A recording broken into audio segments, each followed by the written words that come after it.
Amanda, a gente se conheceu num curso de ultrassom 3D, numa época que você estava mais voltada a fazer medicina fetal. E aí, depois eu vi que você deu uma volta e agora está atuando mais no consultório, fazendo mais ginecologia, um pouco de Uhum. obstetrícia. E esse não é o caminho que normalmente a gente faz, né? Às vezes até a pessoa vai do consultório para a medicina fetal, mas da medicina fetal para o consultório não é tão comum. Eu queria que você me contasse assim, o que te levou a isso, como que está sendo essa experiência e o que você está achando disso. Vamos lá. A minha formação, eu estudei na Unifesp aqui em São Paulo, né? A gente também tem isso em comum do grupo de lá da Fetal, né? E durante a faculdade eu sempre gostei muito de obstetrícia. Então, o que me levou à GO foi obstetrícia. Na residência eu gostava muito de obstetrícia, era o que eu amava, assim. Eu sempre fui muito para parto e sempre tive essa queda para o acompanhamento de parto normal, para o movimento da humanização. Isso desde da residência, né, da faculdade. E quando eu me formei no R3, eu queria prestar um R+, né, uma sub, e eu não tive a menor dúvida que seria fetal. Na época tinha fetal e obstetrícia de alta complexidade. Mas a obstetrícia de alta complexidade, ela meio que era abordada pela fetal também. E eu gostava muito de fetal porque eu queria aprender essa coisa técnica nova, né? Que eu pudesse ter mais autonomia, que se eu mudasse de lugar, eu sempre, né? Quando você tem um conhecimento técnico específico, assim, eu acho que é um a mais, assim. Então, fui para fetal, estudei fetal, trabalhei anos em laboratórios, hospitais aqui, né? Em grupos de fetal, ainda estou em alguns deles. Mas, lá, voltando, né? Quando eu estava estudando, o que eu sempre, assim, quando eu decidi GO, o que eu sempre quis fazer foi acompanhar mulheres nas diferentes fases da sua vida. Então, eu queria atender uma menina adolescente, criar esse vínculo, ir acompanhando essa pessoa nas diferentes fases da vida dela, quando ela engravidasse, cuidar da gestação, do parto, da amamentação, e depois ir acompanhando cada fase, criando esse vínculo mais íntimo. E eu comecei a ver que na fetal, o que me levou a querer trabalhar com fetal inicialmente, assim, fazendo mais exames, que era algo mais técnico e mais direto, foi o que depois de um tempo atuando nisso, me fez falta a parte do vínculo com a paciente de consultório, assim, sabe? Então, no começo, quando eu comecei a dar plantão de fetal, eu pensava assim, nossa, é muito bom, porque eu vou lá, eu faço o meu trabalho, bem feito, técnico, mas não sou eu que decido, não sou eu que tenho a conduta, né, na maioria dos casos. E era exatamente isso que depois começou a me fazer falta. E eu vi que o que eu mais queria era realmente consultório e esse acompanhamento da mulher nas diferentes fases da vida, que foi o que eu acabei voltando para o consultório. Então, hoje ainda atuo com fetal, mas meio que nas minhas pacientes, assim, né? Eu realizo os ultrassons delas no consultório, eu recebo indicação de colegas quando tem uma alteração, que querem uma avaliação específica de fetal, assim. Mas sair das agendas. Por enquanto, né? Nunca se sabe. A vida dá voltas, né? Exato. Sabe que você falou um negócio que muitas vezes já me fez pensar, porque em alguns países, né, eles não chamam de medicina fetal, eles chamam de medicina materno-fetal, justamente pelo que você acabou de falar. A pessoa que faz medicina fetal, ela atua também na obstetrícia De alta de alta complexidade. complexidade, né? E talvez até o nome que a gente tem no Brasil de medicina fetal tenha deturbado isso um pouco e levado para o lado que te fez voltar para a obstetrícia, porque como a gente faz só a medicina fetal, a gente não tem um envolvimento tão grande com a paciente e a gente também não está envolvido muitas vezes na conduta. Nas tomadas de decisões. Pelo menos não diretamente, porque... Se orienta o obstetra, mas é o Exato. obstetra que acaba levando. Assim, Exato. né? E isso até acaba sendo uma coisa engraçada, porque a gente dá o laudo, e aí muitas vezes a gente apoia o obstetra na hora de tomar uma decisão, porque, claro, a gente acaba tendo uma expertise maior a respeito assim, não, esse bebê está bem e a gente pode manter a gravidez mais um pouco, ou, poxa, esse bebê não está tão legal e talvez chegou a hora de interromper, né?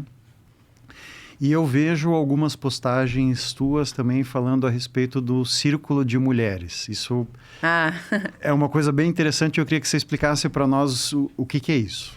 Então, tem dentro, né, do que o que eu mais atendo no consultório, acabou que, curiosamente, hoje em dia o que eu mais atendo, na verdade, é ginecologia. Então, por mais que toda a minha formação tenha sido para obstetrícia e fetal, e eu ainda atendo parto das minhas pacientes, geralmente das minhas pacientes que já são minhas pacientes, mas eu diria que atualmente eu tenho uns 80% assim de ginecologia no consultório. E dentro da ginecologia, acabou que nos últimos anos eu acabei indo para uma área que une ginecologia com fitoterapia e naturopatia, na verdade. Então, existe esse termo que não é um termo técnico médico, então não é uma especialidade médica, que se chama ginecologia natural, que é uma forma de olhar para a saúde da mulher de uma forma mais holística, mais integrativa, digamos assim, e usando da fitoterapia também junto com a parte da medicina, né, convencional, para tomar decisões e ofertar, às vezes, tratamentos que a medicina convencional não tem tanta prática, assim, né? E uma parte que não é tão médica da ginecologia natural fala sobre a importância das diferentes frentes, digamos assim, de saúde na vida da pessoa. Então, com certeza, você já ouviu falar assim, mente, corpo, emoções e sociocultural. E existe um outro fator que também deveria ser levado em consideração, assim, que é a espiritualidade. Quando a gente fala espiritualidade, às vezes isso vai para um lado de religião, né? Mas não tem nada a ver com religião. Na verdade, é mais o que as pessoas acreditam, como que e claro que existem religiões, né? Mas o Círculo de Mulheres não tem nada a ver com religião. É mais como que a pessoa acredita nas coisas que não são as coisas mais óbvias, assim. E, enfim, eu chamo isso de espiritualidade. E dentro da ginecologia natural, a gente sempre fala que uma medicina, né? Uma coisa que já é um tratamento em si, é a conexão entre as mulheres. Então, eu e uma amiga minha, que também é ginecologista, também é terapeuta sexual, a gente trabalha com essa parte de sexualidade também. Nós nos juntamos, nós estudamos juntas essa área, assim, né, de ginecologia natural. E uma vez estávamos num retiro no Rio, com as nossas professoras, assim, né, com as nossas orientadoras, digamos assim, dessa forma de medicina. E a gente sempre ia nos retiros e nos encontros no Rio de Janeiro. E a gente vai até hoje, na verdade. E uma vez, há 2 anos atrás, então, 2023, a gente falou, não é possível que não tenha nada disso em São Paulo. Desses encontros de mulheres para divulgação de coisas relacionadas a isso. E do próprio encontro em si, porque a gente fala que o encontro é o que a gente quer, entendeu? Nem importa muito o que a gente vai falar nos encontros. O mais interessante é o encontro em si. E a gente decidiu se juntar e trazer para São Paulo uma roda, um encontro, que não seria um retiro, então ainda não fizemos retiros desses que duram dias, né? Quem sabe, um dia. Mas, por enquanto, é um encontro que a gente faz uma vez por mês ou uma vez a cada 2 meses agora, que se chama Roda da Lua, que é um círculo de mulheres. É um pouco difícil de explicar para quem nunca esteve, assim. Mas, basicamente, a gente se encontra num lugar. Aqui em São Paulo, a gente vai num lugar que se chama Casa Pulsar, que é uma casa que tem uma sala e a gente se senta em círculo no chão e conversa sobre algum tema. Então, o nosso mote, né? Isso pode ser sobre diversas coisas. Uma coisa muito conhecida são as próprias rodas de gestantes, né? Que se juntam para falar sobre, sei lá, indução do parto e tal. Mas no nosso caso não é focado em saúde materno-fetal especificamente. É sobre saúde da mulher e sobre, na verdade, ser mulher. Então, tem encontros em que a gente levou uma coisa mais focada, assim, da ginecologia natural, como, por exemplo, o uso de tinturas, que é uma das formas de você extrair medicina da fitoterapia. E explicava o que era isso, como funcionava. Tiveram outras que foram rodas falando sobre as plantas e sobre sintomas comuns na ginecologia. Então, sei lá, quais plantas dentro da fitoterapia a gente pode usar para cólica, por exemplo. E tem outras que não tem nada a ver com isso e que a gente fala sobre sexualidade, por exemplo, né? E o mais interessante, o que as mulheres geralmente buscam e, na maioria dos casos, encontram nesses encontros, é conexão entre mulheres. É um momento que você tá lá apenas como Amanda. Não a Amanda mãe, não a Amanda médica, não a Amanda esposa, sabe? E, infelizmente, a gente vive numa sociedade que as mulheres geralmente estão quase que 100% do tempo vestidas desses papéis sociais, né? Então, o Círculo de Mulheres, ele oferece um lugar para você ir, deixar o mundo de fora, do lado de fora, e se conectar com as suas coisas mais íntimas, assim. Tem sido bem legal. A gente vai completar 2 anos agora, inclusive. O próximo encontro é o encontro de 2 anos. Legal. E você comentou comigo há pouco que quando você estava, há algum tempo atrás, trabalhando um pouco mais com obstetrícia, você fazia parte de um coletivo, né? A gente tem ouvido falar muito desses coletivos, tem coletivos em Curitiba. Você podia explicar um pouquinho mais o que é isso? Sim. Quando a gente fala de modelo de assistência em obstetrícia hoje em dia, a gente tem alguns modelos conhecidos, né? Então, tem o SUS, em que a pessoa passa um acompanhamento no posto de saúde e vai depois ter o parto no hospital via SUS, com o plantão que está lá. Existe o modelo de acompanhamento do convênio, em que você acompanha ali num ambulatório ou até com um médico que é credenciado e depois você vai também ter o parto no hospital com o plantonista, e tudo via convênio. E existe o modelo particular 1 a 1, que é aquele que você tem o seu médico do consultório, que nem eu atuo dessa forma no meu consultório. Tenho lá as minhas pacientes, eu que faço todas as consultas. Claro que tem uma equipe multi que atende comigo, mas eu que estarei no dia do parto dela, né? E esse tipo de acompanhamento 1 para 1, que é o acompanhamento particular, né, aqui em São Paulo e em outras grandes cidades também, ele é super interessante, ele é muito já enraizado na cultura do Brasil, mas ele é um acompanhamento que é difícil de se manter nesse acompanhamento para o médico a longo prazo, concorda? Porque a disponibilidade de você atender, sei lá, 4 partos por mês, e 4 é um número até pequeno para quem trabalha com obstetrícia, né? Te deixa, do ponto de vista da sua vida pessoal, de organização, até organização de consultório, né? Bem refém da disponibilidade. Só que é algo que é intrínseco do modelo de atendimento, né?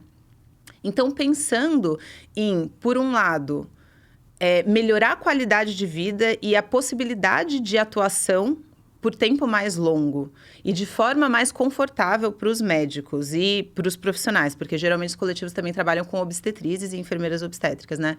E do lado da paciente, na maioria dos casos, pelo menos dos coletivos, tentar reduzir o custo, porque a disponibilidade de um médico pessoal, que você está, né, reservando essa disponibilidade aí por 5 semanas de termo, é um custo geralmente alto.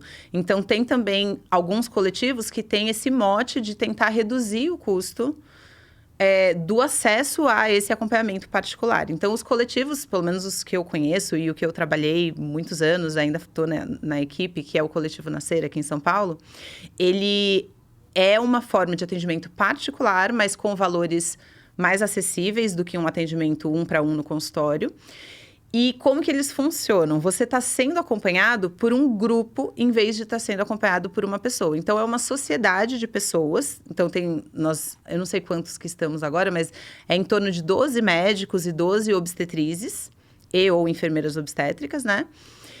Que, como grupo, atuamos para cuidar de X pacientes com um número muito maior de partos ao mês, né? Aí, 30, 40, às vezes um pouco menos, às vezes um pouquinho mais, atuando em hospitais particulares em São Paulo, assim, via honorários particulares, né? E trabalhando com os reembolsos dos planos de saúde, como a gente faz no consultório mesmo. E a pessoa, quando ela passa em acompanhamento no pré-natal, ela vai conhecendo diferentes pessoas da equipe. E no dia do parto, ela não sabe qual dessas médicas e qual das obstetrizes vai estar, mas ela sabe que é alguém de dentro desse grupo que segue esses mesmos protocolos e que, por exemplo, no caso do Coletivo Nascer, que é um coletivo de acompanhamento focado em acompanhamento de parto normal, ela sabe que, não importa se ela não conhece a médica que está lá no dia, mas ela sabe que é uma médica que segue uma medicina baseada em evidências e que vai fazer o que ela confia e acompanhou que é o correto e que ela vai se sentir confortável com essa equipe, mesmo que ela não conheça no dia. Então, acaba que é um plantão, mas é um plantão de pessoas selecionadas que seguem o mesmo protocolo. Só que existe toda uma organização por trás disso para você conseguir atuar dessa forma, né? Então, nós temos prontuário unificado, em que todo mundo tem acesso. A gente tem várias reuniões de discussão de casos e todos os protocolos são também unificados, né? Para que todo mundo atue da mesma forma, assim. Mas é bem interessante, trabalhar em grupo é muito interessante. E do ponto de vista do médico que está atuando dessa forma, você consegue atender muitas DPPs, né, muitas datas prováveis do parto naquele mês, muitos partos por mês, mas você consegue planejar a sua agenda, porque daí nós trabalhamos em esquema de plantão 24 horas por dia. Então, sei lá, segunda-feira sou eu, terça-feira é você, quarta-feira é a Camila, e você consegue se planejar, tirar férias, porque sempre vai ter alguém do grupo atendendo as pacientes, entendeu? Entendi. Você falou um termo que a gente usa muito em obstetrícia, que é a data provável do parto. E a gestante vê aquilo escrito na carteirinha e às vezes ela tem um entendimento que não é o nosso. Você podia explicar o que é a data provável do parto? Sim. Quando você descobre que está grávida, a primeira coisa que você faz é entrar num aplicativo e colocar lá a data da sua última menstruação. E o aplicativo automaticamente vai te dar 2 informações, né? A idade gestacional daquele dia e a data provável do parto. A data provável do parto é o dia que você vai completar 40 semanas. E muitas pessoas acabam se confundindo, achando que esse dia é o dia máximo da gravidez, que tem que nascer até a data provável do parto. Mas, na verdade, a data máxima de um bebê nascer é 42 semanas, na verdade. Sendo que, muitas vezes, a gente acaba sugerindo ali uma internação com 41 e, a depender do caso, até antes.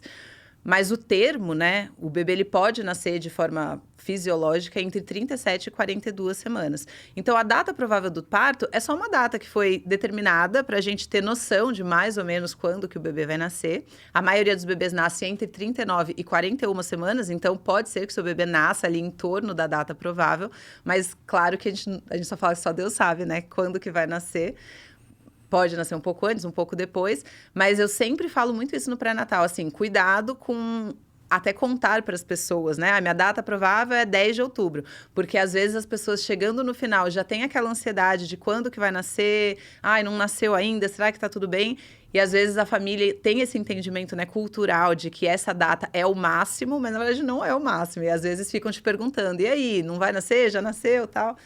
Então, a data provável é para você ter uma ideia, mas não é uma obrigatoriedade, assim, né? E também não quer dizer que o bebê vai nascer naquela data, né? Você tem o entendimento de que aquela é a data máxima, mas também tem um outro grupo que entende assim, né? É naquele dia que vai nascer. Não, não é.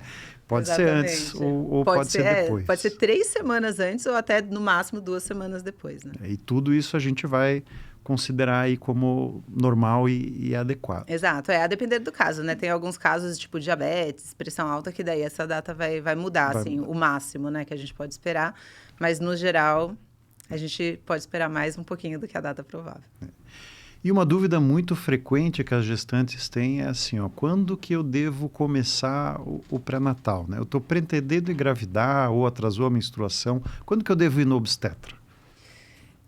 Eu acho que são 2 perguntas, né? Quando que eu devo ir no obstetra? O quanto antes, a partir de um positivo. Quando você descobre a gravidez, por mais que... Geralmente as pessoas querem fazer ultrassom direto, né? A gente sempre fala que esse primeiro ultrassom, com 4, 5 semanas, não é orientado, você não vai conseguir ver nada, isso vai causar ansiedade, enfim. Mas ir para a consulta de pré-natal, eu diria que o quanto antes, porque orientações básicas, né? Muitas perguntas, o que pode, o que não pode, o que pode comer, o que não pode, exercício físico, tem muitas coisas de hábitos e muitos mitos, inclusive, relacionados a isso, né? Que vão ser coisas que a gente conversa nessa primeira consulta de pré-natal, além de pedir os exames iniciais, verificar coisas importantes como se você toma algum remédio, se você não fez o pré-concepcional, que eu já vou falar disso, se você toma algum remédio, se precisa parar, se é seguro, enfim. Então, eu diria que o quanto antes após o positivo. Mas o ideal seria, na verdade, você fazer uma consulta pré-concepcional, que seria o planejamento mesmo, né? Eu tenho um método anticoncepcional e eu quero engravidar daqui a 4 meses. Quando que é o ideal de você ir no seu médico? De preferência, 3 meses antes de você começar essas tentativas de gravidez. Existem algumas vitaminas que devem ser prescritas, existe essa necessidade de adequação das suas medicações, caso você tenha medicações de uso contínuo. Se você tem alguma doença crônica, é importante que seja avaliada, né? Se ela está estável, se tem que trocar a medicação, o ideal é trocar a medicação antes e não no começo da gravidez, quando já tem um positivo, né? Então, o ideal seria fazer essa consulta pré-concepcional com o seu ginecologista. E ele vai fazer essas avaliações. A gente tem exames que a gente pede também para ver se está tudo bem, né? Por exemplo, você recebe uma glicemia mais alta. Já vão te falar, ó, já começa a fazer uma dieta agora, antes de engravidar, né? Para evitar, talvez, um diagnóstico de diabetes, enfim. Então, o ideal é até antes da gravidez. Mas se você não conseguiu esse planejamento, e tudo bem, porque às vezes acontece sem planejamento, daí uma vez que você tem o positivo, eu diria que o quanto antes é bom marcar essa primeira consulta. E muitas vezes eu vejo as pacientes querendo, antes mesmo de fazer o beta-HCG, atrasou a menstruação, fazer um ultrassom, né? E, poxa, isso é tão frustrante às vezes, porque ela chega lá com a expectativa de que vou ver o bebê e, olha, não dá para ver nada, porque leva um tempo até aparecer, né? Ou muitas vezes a gente vê o saquinho gestacional ali pequeno, não vê bebê, e a pergunta seguinte é, mas vai dar para ouvir o coração bater?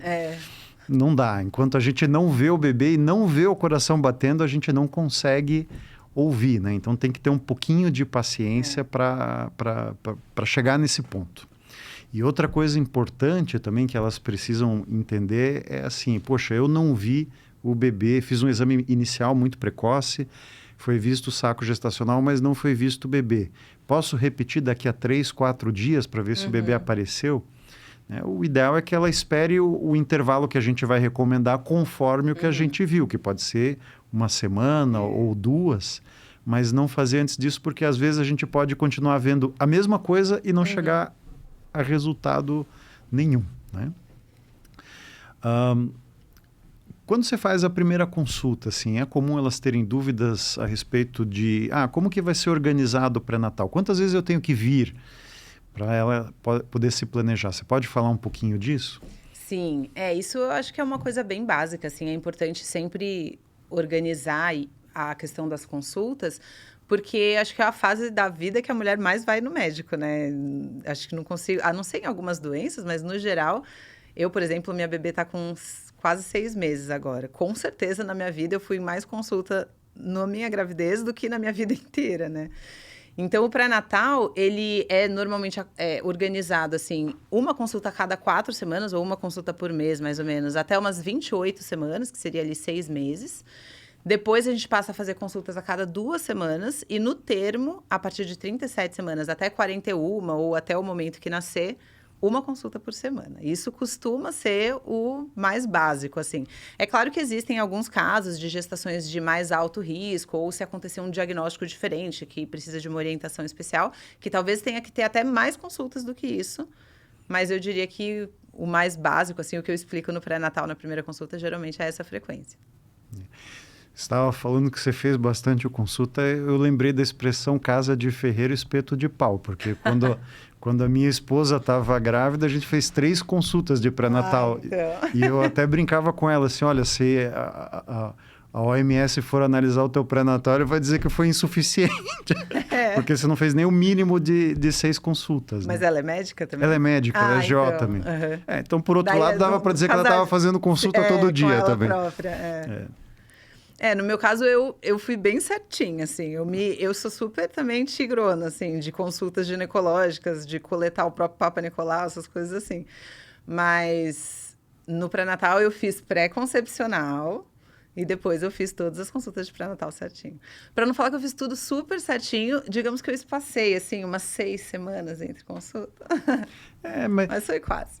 Mas você vê que interessante.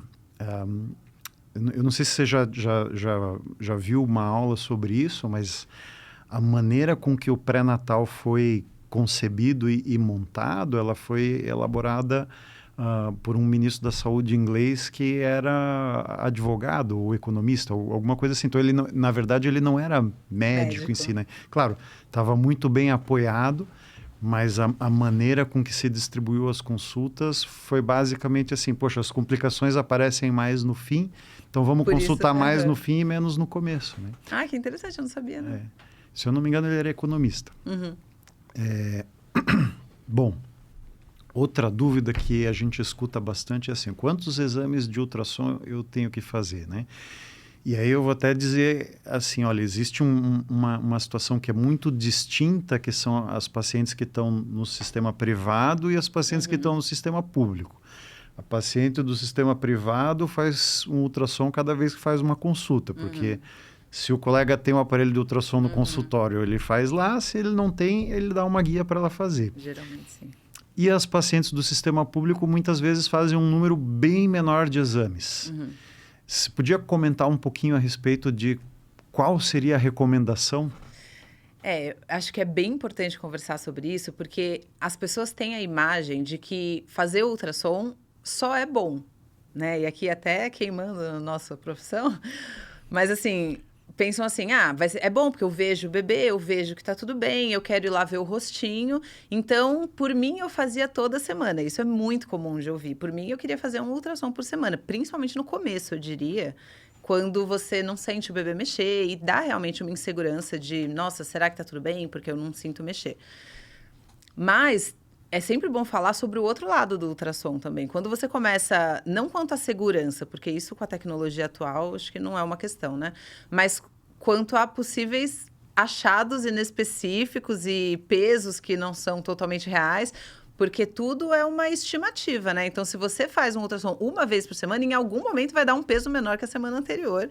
E daí você vai ficar, meu Deus, meu bebê emagreceu, né? Não, isso na verdade é exposição exagerada ao ultrassom. Então, é bem importante saber as orientações, tipo, quando que você tem que fazer um ultrassom extra por alguma suspeita de alguma coisa e fazer, com certeza, os ultrassons mais recomendados, né? Que eu vou citar já a seguir. E tirar, infelizmente, da cabeça essa história de, não, quanto melhor, quanto mais melhor, porque, na verdade, não, o quanto ideal é o melhor, né? E aí, quais são os ultrassons que a gente precisa fazer pensando numa gestação de risco habitual, sem complicações? Descobriu a gravidez, então, como já comentamos, tem um ultrassom inicial, mas que ele não deve ser realizado com 5, 6 semanas. O ideal é 7 semanas ou mais, que a gente tem um bebezinho com 1 centímetro, mais ou menos, de tamanho, já com batimento presente. E por quê? Dá para fazer com 6?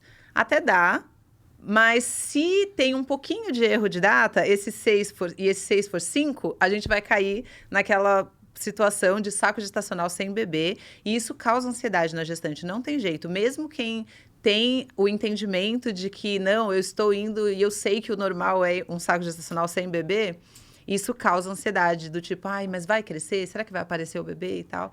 Então, geralmente, a orientação é fazer esse primeiro ali a partir de 7 semanas, entre 7 e 8 semanas, em que já é esperado, se for mesmo essa idade gestacional, ver o bebezinho com batimento e se tá tudo bem, se tem descolamento, enfim, e confirmar a datação da gravidez, por isso que esse ultrassom ele é tão importante, confirmar quantos bebês são, né, se tá mesmo no útero, enfim, essas são as coisas mais importantes dele.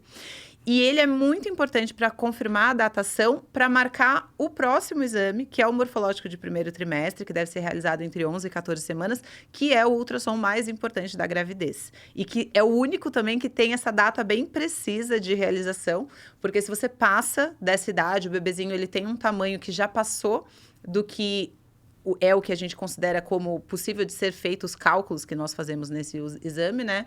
Você meio que perde a possibilidade de fazer esses cálculos de cromossomopatias, que são alterações genéticas, cálculo de pré-eclâmpsia, enfim. Então, esse ultrassom, ele é muito importante e ele deve ser realizado nessa faixa específica.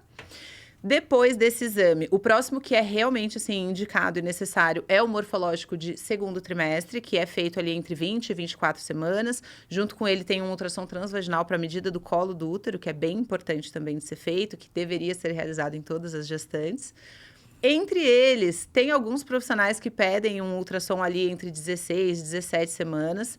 Esse é o ultrassom para confirmar o sexo. Ele entra como um extra, assim, não é super necessário, não é indicado, assim, pela ciência. Mas, na prática, muitas vezes a gente faz esse ultrassom, porque se a pessoa não fez a sexagem, que é aquele exame de sangue para ver o sexo, é ali com 16 semanas que a gente já consegue confirmar no ultrassom, mas ele não seria obrigatório. E depois do morfológico de segundo, falando de ultrassom mais geral, assim, pelo menos um ultrassom no terceiro trimestre, eu diria que ali entre 30 e 34 semanas é importante para ver peso, líquido, Doppler, acompanhar principalmente, eu diria, o crescimento do bebê. E de ultrassom necessário são esses. Depois tem um diferente também que idealmente deve ser feito por todas as gestantes, que é o ecocardiograma fetal, que é um exame para ver o coração do bebê especificamente e ver se não tem nenhuma malformação, que é feito ali em torno de 28 semanas, né? 24 a 28 semanas, 26 a 28. E depois disso, tem alguns exames, a depender do caso, do tamanho da barriga, dos resultados dos exames anteriores, que talvez a gente ainda faça mais um ali no termo. Mas esse também fica assim, quando a gente vai ver medicina baseada em evidências, ele não entra como obrigatório. Agora, tem indicação, como alguns lugares fazem, de realização de ultrassom uma vez por semana a partir de 37 semanas? Não tem. Né? Isso, inclusive, aumenta a iatrogenia, aumenta a chance de você acabar intervindo sem necessidade numa gestação que está tudo bem, mas que o líquido caiu um pouco, que também é fisiológico, né? Mas, enfim, acaba, às vezes, trazendo mais mal do que bem em alguns casos, né? Para mim, é muito difícil, assim, que muitas vezes a paciente pega o laudo e ela quer interpretar o laudo, né? Então, ela viu assim, o líquido estava 140 na semana passada e hoje está 100, então está caindo. Né? E isso é ruim porque ela não sabe interpretar que isso é absolutamente normal. Né? Ou o peso, o bebê ganhou só 10 gramas em uma semana, tem algo errado. Não, isso é só uma estimativa, né? Um valor aproximado. É que nem quando você vai comprar uma roupa e a vendedora olha para você e diz, você usa tal número. Ela pode acertar, pode errar um pouquinho para mais e pode errar um pouquinho para menos. A mesma coisa acontece com o ultrassom. Né? Eu acho, isso é muito... A questão do peso, eu recebo todo dia na internet inúmeras perguntas sobre peso que caiu de percentil. Isso é muito comum. E principalmente quando eles consideram o percentil do morfológico de segundo. Inclusive, tem alguns serviços de medicina fetal aqui em São Paulo que a gente é orientado, é que eu não tô mais, mas assim, que tem a orientação de não colocar percentil no morfo de segundo. Porque, às vezes, era isso. Era 82 o percentil no morfo de segundo. E depois, todos os outros estavam percentil 40. Normalíssimo, entendeu? E outra coisa que eu também recebo muito é assim, eu fui olhar o percentil de cada coisa. E o percentil do húmero tá 7. Então, tá abaixo de 10. Será que isso é um problema? Estou muito preocupada, né? E assim, não é um problema. Não fique tentando analisar, né, essas coisas super detalhadas e técnicas, porque muitas vezes você vai achar que tem um significado que, na verdade, não tem, né? Não posso expressar o quanto eu sofri na época da microcefalia. Nossa, imagino. Porque na época da microcefalia, poxa... Todo mundo entendeu todo mundo entendeu a questão do percentil. E aí, de repente, todo mundo virou expert em microcefalia e se a cabeça estava no percentil 2, era microcefalia. Né? Então, isso foi muito difícil. É ruim alguém que não tem hábito de ver os percentis ou experiência em ler esse tipo de informação do laudo, de repente tentar entender ou tentar compreender, né? E uma coisa muito engraçada que eu faço é assim, vem uma paciente e diz assim, meu obstetra falou para eu vir fazer um exame com o senhor porque o meu bebê está muito pequeno. E aí eu digo assim, então vamos medir o bebê primeiro. Daí eu meço lá o bebê tal da percentil 5. Ela falou, pois eu vim aqui porque ele tem que estar pelo menos no 10. Aí eu falo assim, então eu vou resolver o problema do teu bebê. Eu venho aqui no aparelho e troco a curva, e agora teu bebê está no percentil 25, tá bom? Tá bom, qual que é a curva certa? Usa uma ou usa outra? Exato. Não tem como saber. O único jeito da gente descobrir é você e o teu marido ter uns 200 filhos, aí a gente faz a curva de vocês. E daí, no filho número 250, a gente consegue dizer se ele está dentro do padrão de vocês ou fora. Né? Então, isso é uma situação que as pacientes têm dúvida, até o próprio obstetra tem dúvida. Né? Quando eu cheguei em Curitiba, não havia o hábito de se colocar no laudo percentil. Não, isso é uma coisa engraçada, porque o país Nossa, é muito porque eu diria diferente. que é a informação mais importante do ultrassom. Não era assim. Tem muita diferença entre São Paulo e o resto do país. Sério? Sério, porque, por exemplo, aqui, claro, eu não sei de todos os lugares, mas onde eu trabalhei, quando a gente fazia o exame da TN, a gente media biparietal, circunferência craniana, abdômen, úmero e fêmur. Faz tudo, faz tipo a biometria do bebezinho. Isso não é no país inteiro. Em Curitiba, na época da nuca, é só o CCN. Nossa. A gente não mede esses outros detalhes. E aqui, quando a gente fazia um obstétrico, a gente media o úmero. Em Curitiba não se mede o úmero. Que também não tem muito motivo, né? Mas é de praxe de medir mesmo. E lá se tinha o hábito de colocar assim, ó, eu meço a cabeça e deu 33 semanas e 4 dias o diâmetro biparietal. Então, no laudo vinha assim, 33/34. Para dizer que assim, tá, entre 33 e 34 semanas.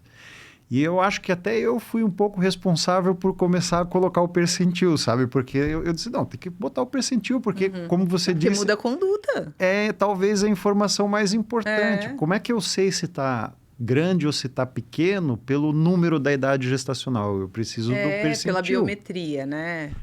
E aí eu comecei a mudar isso e a coisa espalhou e todo mundo mudou. Ai, que bom, porque eu acho que é muito mais fácil de entender, inclusive, do que ficar tentando comparar a biometria, né? Então, só que daí eu me senti que nem aquela frase do livro do Pequeno Príncipe, né? Eu me tornei responsável por aquilo que eu cativei, porque agora, assim, todo mundo quer saber o percentil e quer interpretar se aquilo é normal ou não. E muitas vezes a pessoa não tem tanto expertise para chegar nessa conclusão. Né? Então, isso foi uma coisa muito interessante assim que eu vivenciei. E o Brasil é diferente. Havia em Curitiba, claro, isso ainda existe, mas cada vez menos se usa uma classificação de placenta que é só em Curitiba que usa. Qual? É a classificação de um professor da Universidade Federal do Paraná, onde ele fez uma classificação dele, onde ele, mais ou menos, né, ele pegava a classificação de grano, que é 0, 1, 2 e 3, e a dele tem 0, 1, 2A, 2B e 3. Nossa, eu nunca ouvi mesmo. Não, mas isso era só em Curitiba.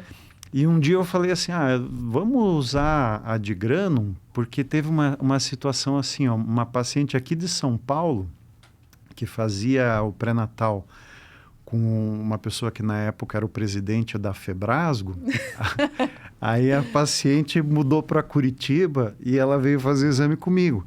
Eu falei assim, nossa, a mulher vai levar o laudo para São Paulo. Ele vai falar, o que é isso? Ele vai dizer assim, esse cara não sabe fazer ultrassom, porque ele está inventando uma classificação. Daí eu falei assim, a gente precisa usar a mesma classificação que o resto do mundo usa, né? E mudei. E aí, sabe, foi muito engraçado, porque daí em Curitiba tinha a visão assim, quando é 2B, o bebê já está mais madurinho. E na época ainda muitas pacientes do sistema privado queriam cesárea a pedido, agendada. E esse dado do grau de placenta... Ele era usado como um aval. Assim. Como um aval. Entende? A placenta está mais madurinha, dá para a gente fazer a cesárea ou não, ainda está 2A. Então, na hora que eu fiz essa mudança, ok, funcionou para paciente que vinha de fora e levava lá para São Paulo. Mas deu errado para paciente de Curitiba. Porque daí o obstetra ligava para mim e dizia assim, você botou que é grau 2, é 2A ou é 2B? Que interessante. Nossa, eu nunca tinha ouvido falar. Legal. Muitas vezes aconteceu isso comigo. Vamos responder umas perguntas aqui comuns e vamos fazer mais curtinho, porque daí fica mais fácil deles fazerem o corte, porque se a resposta fica muito longa, é difícil cortar, né? Então, várias pacientes aí engravidam, as mulheres hoje são muito vaidosas, pintam os cabelos e querem saber se pode pintar o cabelo quando está grávida. Nossa, essa é uma pergunta super comum, né, sobre essas questões estéticas. Eu sempre falo que, assim, você pode, de preferência, usando os produtos mais naturais possíveis. Então, quanto à tinta, tem a questão do chumbo, então tem que ser uma tinta sem chumbo. Mas se for tonalizantes, descolorir o cabelo, pode sim. De forma geral, eu prefiro que evite no primeiro trimestre, até 12 semanas. Mas depois disso, e principalmente se for algo que não toca na raiz do seu cabelo, daí não tem problema nenhum. O que é muito importante quanto à questão de estética no cabelo são os alisamentos. Daí os alisamentos, que geralmente tem formol ou produtos de formol, daí esses não devem ser realizados mesmo. E outra coisa, é sempre importante escolher um lugar que trabalha dentro de um certo contexto onde ele toma cuidado com os produtos que ele está sim. utilizando. Então, são, Que você confie, né? são produtos confiáveis, produtos que são vendidos no mercado de uma maneira industrializada. E não feitos lá, E não feitos ou preparados lá, porque às vezes a gente não sabe o que Exatamente. que tem exatamente ali dentro, né? E outra coisa também é, de preferência, num lugar ventilado. Porque a questão do formol, que é uma coisa muito potencialmente grave, se você tá fazendo a sua unha, mas do seu lado tem alguém fazendo uma progressiva, isso, pela inalação dos produtos, já pode ser um problema também, né? Com certeza. E outra coisa que pelo menos as avós contam para as mães e sempre estão preocupadas, que é que a grávida tem que comer por 2. Isso é um mito ou é uma verdade? Isso é um grande mito. A verdade é que até 12 semanas o esperado é que você nem ganhe nada de peso. Então, esse negócio de comer por 2 é totalmente um mito. As calorias, né, a necessidade de ingesta calórica durante o pré-natal, ela realmente aumenta a partir de 12 semanas. Então, o ideal seria você ter um acompanhamento nutricional em que a nutricionista te fale quanto você deve comer de calorias. Isso tem a ver também com o quanto você treina. Mas, de forma geral, tem que comer bem, tem que comer comida de verdade, uma comida variada, com bastante proteína, prestar atenção na ingesta de proteína, mas não deve comer por 2 e tem que tomar cuidado com os carboidratos por causa do diabetes gestacional. Outra coisa que elas perguntam assim muitas vezes é assim: meu bebê está pequeno, o que eu preciso comer para o bebê crescer? Né?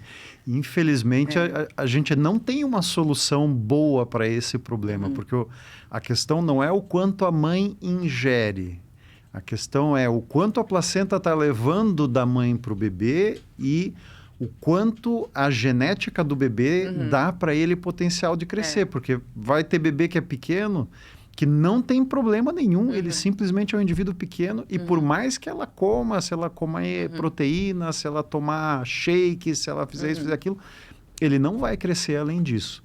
E tem também, claro, aquelas situações onde existem problemas e a placenta não transfere o necessário. Independente do que ela come também. Independente do que ela come, então não resolve. Eu diria que só em casos graves, assim, de desnutrição, transtornos alimentares, daí sim isso poderia afetar o peso do bebê, mas é muito raro, né? Não costuma ser o mais comum.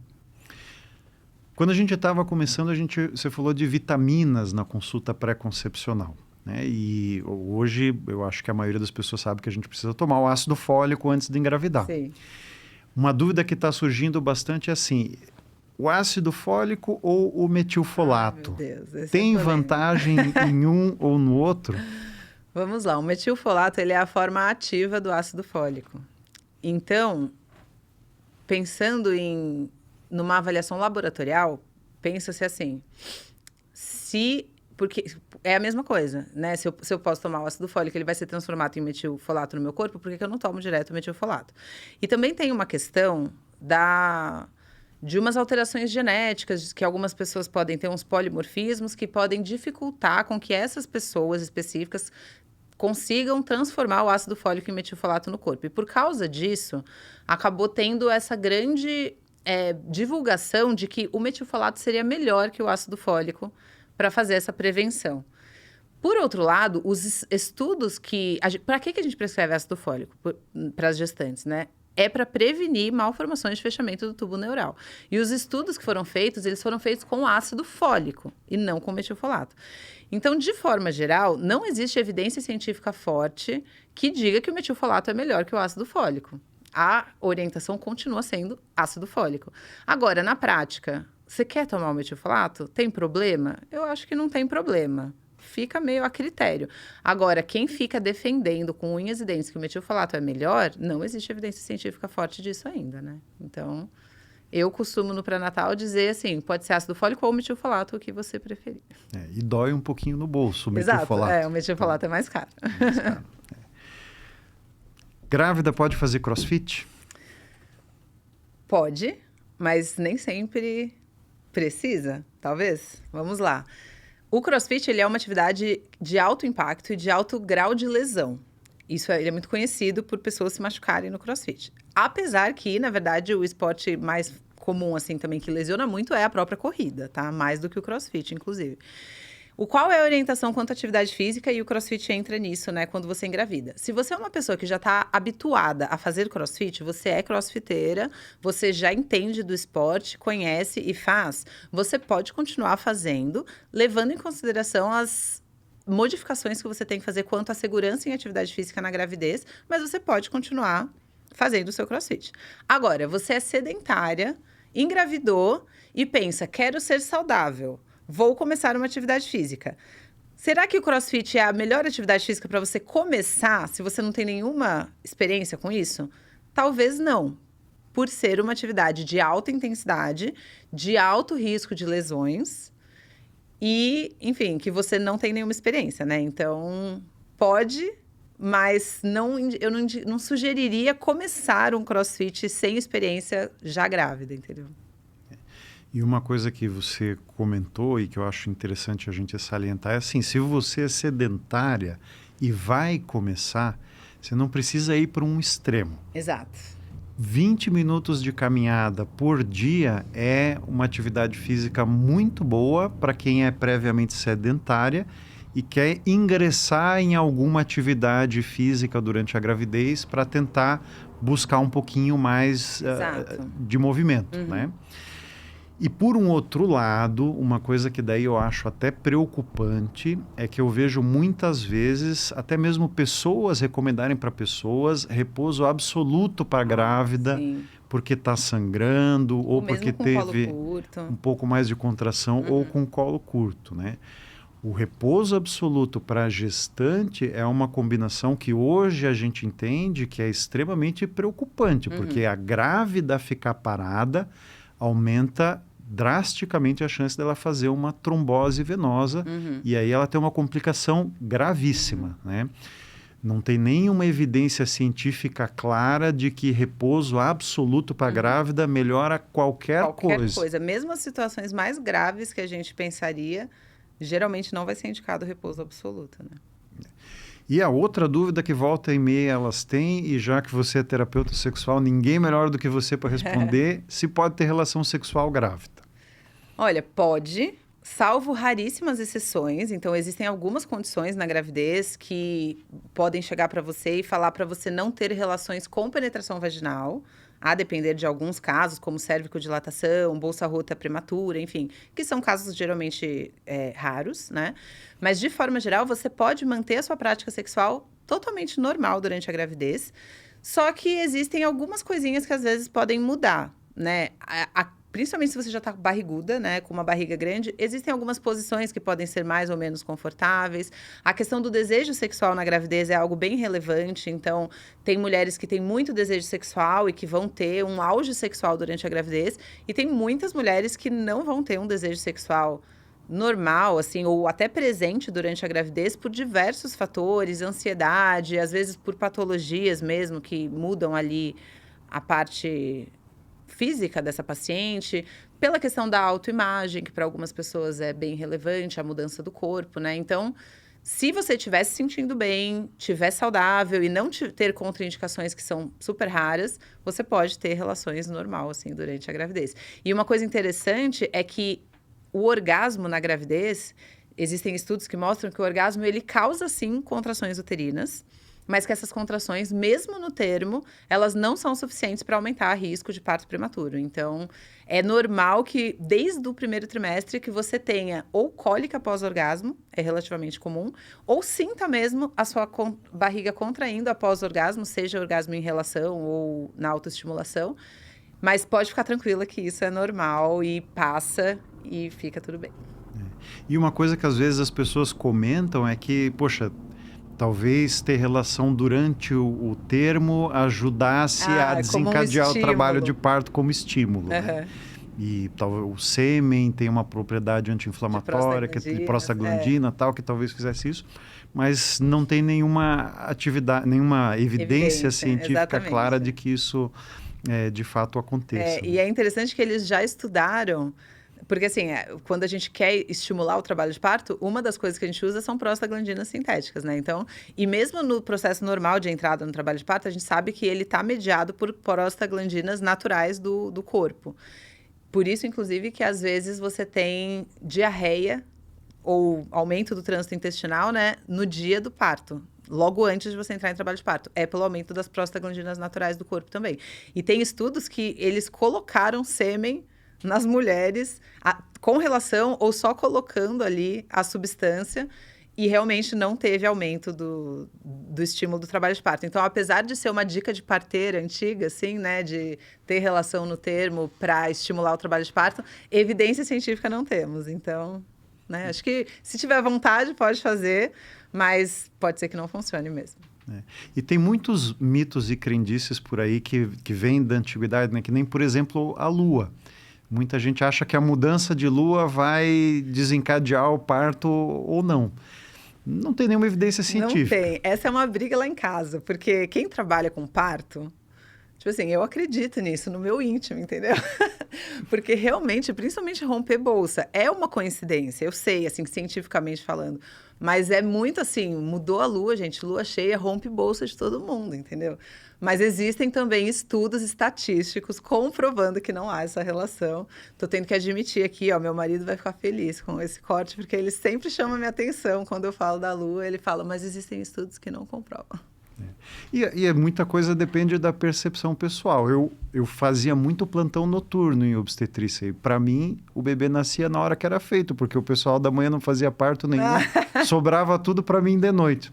Então, eu criei na minha cabeça essa imagem. Nasce na hora que é feito. É todo mundo de noite. Mas realmente, a questão do dia e da noite, isso tem, sim, evidência, né? Os bebês, pelo menos as mulheres, entram em trabalho de parto espontâneo mais à noite. E isso é mediado por hormônios, né? Que é uma coisa interessante também. Uma dúvida que eu recebo muito na internet, que eu queria que você falasse um pouquinho, é sobre o morfológico de primeiro trimestre, a medida da nuca, né? Da translucência nucal. Muita gente acha que se você tem uma translucência um pouquinho aumentada ou alterada, isso já quer dizer que esse bebê tem alguma síndrome e a mais conhecida é a síndrome de Down. Existe essa relação direta mesmo? Não uma medida específica, mas o tamanho da translucência. A gente sabe que quanto maior for a translucência, maior vai ser a chance de ter algum problema com o bebê. Tanto síndrome de Down, como outras síndromes genéticas ou malformações, tá? Mas não existe assim um ponto de corte mágico aonde a partir daqui o bebê tem problema e para baixo disso o bebê não tem. O risco aumenta progressivamente de acordo com a medida da nuca. Geralmente, menos do que 2,5 vão dar riscos baixos e aí para cima de 2,5 o risco vai progressivamente aumentando. Mas de cada 30, 40 bebês que tem a nuca para cima de 2,5, a gente vai ter um bebê com Down. O resto tudo é normal. Então, mesmo com uma nuca grande, o mais provável ainda acaba sendo de o bebê ser normal. Se a gestante ela fez o morfológico de primeiro trimestre e ele veio normal, ela pode ficar tranquila que está tudo bem com o bebê? Não só no morfológico de primeiro, mas em todos os exames de ultrassom que ela fizer durante a gravidez. Quando a gente coloca que é normal, significa que a gente não viu nada diferente do esperado. Mas existem coisas que podem não aparecer no exame e estarem lá. Vou dar um exemplo. A gente falou da translucência nucal para rastrear o bebê com síndrome de Down. Um bebê com uma nuca de 1 milímetro, que vai dar normal em qualquer tabela que a gente colocar, simplesmente significa que o risco é muito pequeno. Mas mesmo um bebê com 1, pode ter síndrome de Down. E é possível ter um bebê que teve todos os ultrassons normais e ainda assim tem uma alteração genética grave e que é diagnosticada ao nascimento? Sim, e inclusive tem doença genética que a gente vai diagnosticar com 40, anos. 50 anos de idade. Então a gente não tem como excluir todos os problemas que o indivíduo possa ter, né? Muitas doenças a gente vai acabar descobrindo só quando o bebê nasce. Vou dar um exemplo até que o diagnóstico às vezes é difícil intraútero, era a coarctação de aorta. É um diagnóstico difícil e uma boa parte deles vai ser feita só quando o bebê nasce. Hoje em dia, muito se fala do rastreamento de cromossomopatias, sendo que a síndrome de Down é a mais conhecida, no morfológico de primeiro trimestre. Mas não é raro ter casos em que você tem um morfológico normal, com uma TN normal e osso nasal presente, mas no morfológico de segundo trimestre, a gente identifica um osso nasal hipoplásico ou até ausente. Mas o mais comum seria de um tamanho menor que o normal, né? E esse é um achado que, historicamente, foi relacionado a um aumento do risco de síndrome de Down. Como que você orienta a paciente, assim, frente a esse achado, com um morfo normal no começo, mas com um osso nasal hipoplásico no segundo trimestre? Olha, o que eu oriento é assim, é que o risco de fato aumenta, né? Mas não é um aumento tão expressivo assim, porque a maioria das tabelas de osso nasal foram feitas com populações europeias. Então, você imagina, por exemplo, a gente pegar uma população de italianos que são conhecidos por ter um nariz grande e jogar na nossa população, que é uma população extremamente miscigenada. A gente vai chegar à conclusão que o ossinho do nariz aqui é pequeno. Então, existe um incremento, mas não é um incremento tão significativo. E um exemplo bom para entender isso é o seguinte: você está olhando lá o mar na praia, você vai no teu apartamento, na tua casa, enche um balde d'água, vai lá e joga no mar. Aumentou a quantidade de água? Aumentou. Que nem aumenta o risco, mas não é uma coisa expressiva. Você não vai poder sair dizendo assim, poxa, aumentei o nível do mar. Nós nos conhecemos em um curso de ultrassom 3D, certo? Certo. Me conta uma coisa que é uma dúvida muito comum de consultório também, que é, eu preciso fazer um ultrassom 3D? Se eu não preciso, mas eu quero, quando que seria um melhor momento? Quando que é a maior chance de eu ver o rostinho do bebê bonito no ultrassom? Então, precisar ou não precisar, a resposta é não precisa, porque ele é muito mais estético, é muito mais para a mãe entender do que para a gente identificar um problema com o ultrassom 3D, né? Para exemplificar isso, eu gosto de dizer o seguinte: olha, eu posso fazer um 3D lindo do rosto, mas eu não estou vendo o que tem no cérebro do bebê. Quando eu estou sem o 3D, eu enxergo o que está dentro da cabeça. Quando eu ligo o 3D, eu só vejo a superfície do rosto. Então, para eu examinar o bebê, o 3D não ajuda muito. E a dúvida de quando vai ficar bom, essa é talvez uma das mais complexas para responder, porque a gente precisa combinar com o bebê o dia que ele quer aparecer. Mas eu entendo que a melhor época, ou seja, onde a gente tem mais chance de conseguir imagem bonita, é ali entre 26 a 29. Se a gente faz muito cedo, o bebê é muito magrinho e daí ele parece um esqueletinho, né? E se a gente faz muito tarde, fica difícil porque está apertado e o bebê acaba ficando com a mão na frente ou com a perna na frente. E essa faixa do 26 a 29 é onde a gente tem um melhor equilíbrio entre a gordura do bebê, que é importante para deixar o rosto cheinho, né? E a chance de conseguir pegar ele sem nada na frente. Outra coisa que as grávidas costumam ficar preocupadas é porque hoje tem muita gente aí comendo... Putz, agora eu vou contar uma coisa engraçada. Você sabe quando foi a primeira vez que eu comi sushi na vida? Eu estava na residência. Nossa! Porque eu sou de Blumenau, que é uma cidade pequena, né? E não tinha? Descendente de alemão. Alemão não come sushi, né? Então eu comia joelho de porco, não sushi. E o sushi eu comi a primeira vez quando eu estava na residência. Como hoje isso é uma coisa muito difundida, agora em Blumenau tem um monte de lugar que vende sushi, inclusive, as gestantes ficam preocupadas se pode ou não comer sushi durante a gravidez. Eu diria que isso é um dos top 10 mitos da gravidez, né? As pessoas relacionam o peixe cru com a toxoplasmose, que não tem nada a ver. Mas pode comer sushi com algumas ressalvas. Tudo que é cru, ovo cru, leite não pasteurizado, todas essas coisas podem estar contaminadas com bactérias e tal. Então, você pode comer desde que seja um lugar de confiança, porque produtos crus têm mais chance de contaminação com qualquer coisa, né? Então, eu costumo orientar, assim, não comer no sushi por R$1, entendeu? Que a gente pede no delivery às vezes.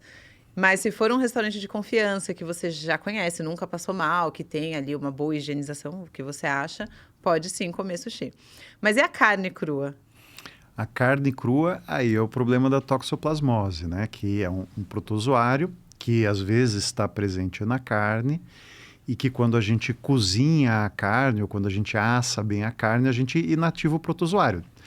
Então, nesse momento, se a gente comer, dificilmente a gente vai se contaminar ou vai desenvolver a doença. Agora, quando a gente come a carne crua, o protozoário pode estar lá, a mulher pode ingerir e pode pegar essa doença.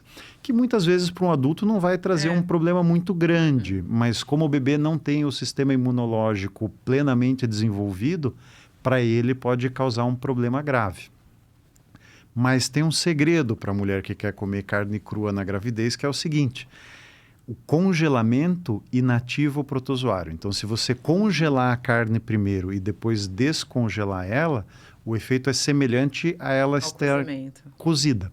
E aí você pode preparar ela um pouquinho mais mal passada, que você não vai pegar toxoplasmose. Ah, muito boa essa dica.